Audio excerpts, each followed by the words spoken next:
You need to watch this if you struggle with perfection.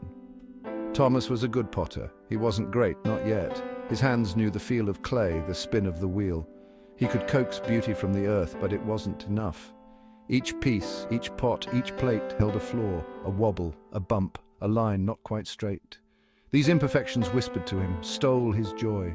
His shop sat on the edge of the village, a quiet space filled with the smell of damp earth and wood smoke.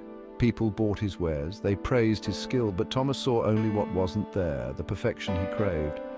One day, a merchant visited from a distant land. He spoke of a master potter, a legend who lived high in the mountains. This master, the merchant claimed, could mold clay with the grace of a dancer, the precision of a mathematician. Thomas, his heart pounding with a mix of fear and hope, decided to find him. The journey was long and arduous. Days bled into weeks, the sun scorching his skin, the wind biting at his bones. He slept under open skies, the vastness both terrifying and freeing. Doubt gnawed at him. Was he foolish to chase a dream up a mountain? He met a farmer tending goats on a rocky slope, the master potter. The farmer chuckled. He lives at the top, where the air is thin and the eagles soar. But be warned, he is a hard teacher. He demands patience, humility, and a willingness to let go.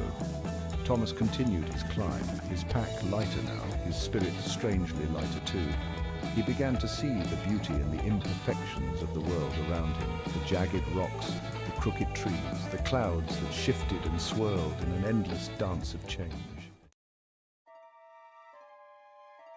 The master's workshop was a humble hut, perched on the edge of a precipice. Inside, the air hung heavy with the scent of clay and incense. The master was an old man, his face etched with wrinkles that spoke of time and wisdom. He greeted Thomas with a gentle smile, his eyes sparkling with an inner light. "So, you seek perfection?" he asked, his voice a low rumble. Thomas, humbled by the master's presence, nodded. "Then you must first learn to let go of it," the master said, placing a lump of clay on the wheel. For weeks Thomas watched and learned. The master's hands moved with a grace that seemed effortless, yet the process was slow, deliberate. He would spend hours on a single bowl only to smash it to pieces at the end of the day. "Why?" Thomas finally asked, his voice tight with frustration. "Each piece," the master explained, "is a lesson, a step on the path. We do not create for the final product, but for the joy of creation itself.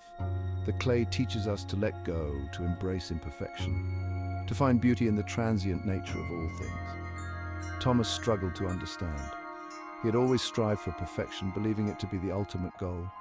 But as he watched the master work, he began to see the beauty in the process itself, the way the clay yielded to the touch, the way each piece, even in its imperfection, held a unique energy. One day, the master placed a lump of clay in front of Thomas. "Make a bowl," he instructed.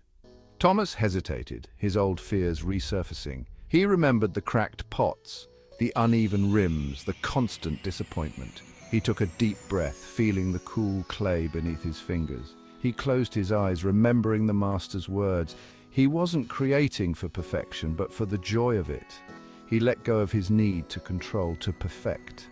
He let the clay guide his hands, let the wheel dictate the rhythm. When he opened his eyes, he was surprised by what he saw. The bowl wasn't perfect, it wasn't symmetrical, the rim wasn't perfectly smooth. But it had a life, a spirit of its own. It was beautiful, not in spite of its flaws, but because of them. Thomas returned to his village a changed man. He no longer saw imperfections as failures, but as opportunities for growth and expression.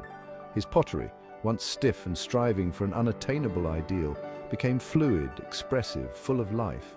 He taught his apprentices to embrace the process, to find joy in the act of creation itself.